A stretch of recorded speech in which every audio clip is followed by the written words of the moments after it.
रही है। अब मन तो दूसरी महिला में चला गया। शादी की घड़ी आई, उसने लहंगा सिल के दे दिया और शादी की उसने कहा बहन मेरे ब्याह में जरूर आना। उस लड़की को पता नहीं कि इसके पति से मेरा ब्याह होने वाला। लो भैया, ये शादी में गई और शादी में जाके देखा तो उसका पति बैठा मंडप पे, उस लड़की के संग उसकी भांवर पड़ रही है, फेरे पड़ रहे हैं, शादी वादी हो गई। वो लड़की अपने कमरे में आई। अच्छा, जिसका ब्याह हुआ वो इसकी ना दोस्त बन गई, दोस्त फ्रेंड। तो उसने कहा मेरा लहंगा सिला है, चलो हमारा ब्याह हुआ है, वो भारत की एक लड़की है, चलो हम उसे लड्डू देकर आते हैं। तो वो अपने पति को लेकर उसके पास आई, दरवाजा खुलवाया। इसने दरवाजा जैसे ही खोला, उसके पति के हाथ से लड्डू का डिब्बा गिर गया। उसकी पत्नी ने, दूसरी पत्नी ने पूछा डिब्बा कैसे गिर गया? तो इसने मुस्कुराते हुए कहा बहन नई नई शादी है ना, ऐसा झटका लगता रहेगा। आओ, अंदर बिठाया, चाय पिलाई। उसने नहीं बताया कि ये मेरे पति हैं।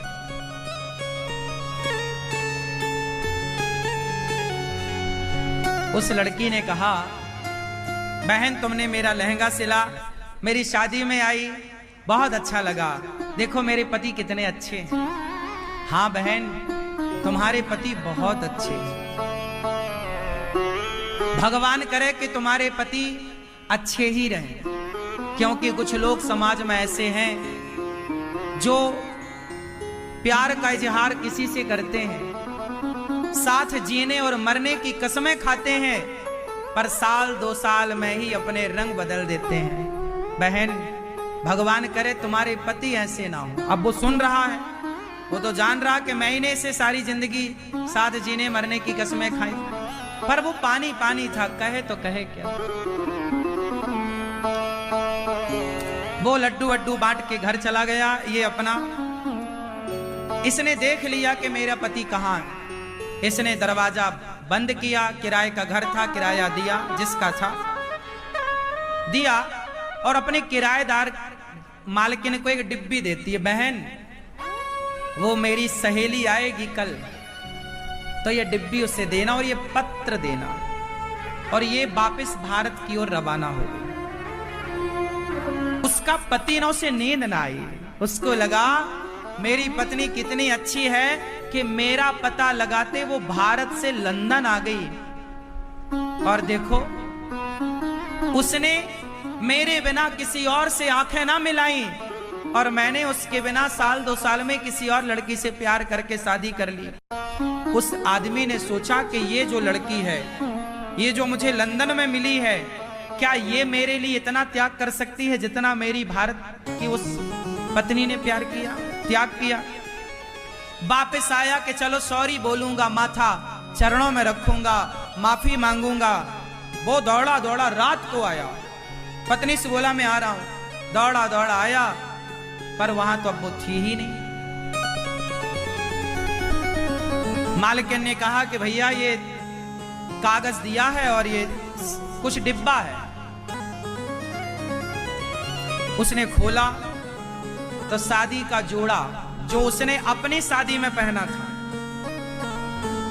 अपनी शादी में जो उसने लाल शादी साड़ी वाड़ी पहनी होगी, वो सब जोड़ा रखा, सिंदूर की डिब्बी दी, और उसने लिखा अपनी सहेली को, मतलब उसकी पत्नी को, कि बहन तुम्हारी जोड़ी अमर रहे, और अब मेरी इच्छा है कि तुम्हारे ही शुभ हाथों से, तुम सुहागन हो, तुम पतिव्रता हो, तुम्हारे शुभ हाथों से ये सिंदूर, तुम ये शादी का जोड़ा एक नदी में, जलाशय में विसर्जित कर देना। क्यों? तुम्हारा घर बस गया, तुम्हारा जीवन सुखमय रहे। अब मेरे जीवन में इस सिंदूर का कोई काम नहीं है, इस शादी के जोड़े का कोई काम नहीं है। मेरे पति अब मुझे कभी ना मिल पाएंगे, मेरे पति से अब मेरी मुलाकात कभी ना हो पाएगी, तो मेरे इस सिंदूर को तुम विसर्जित कर दो। अब ये बात उसका पति पढ़ रहा है, पढ़ पढ़ के रो रहा है। रोता रोता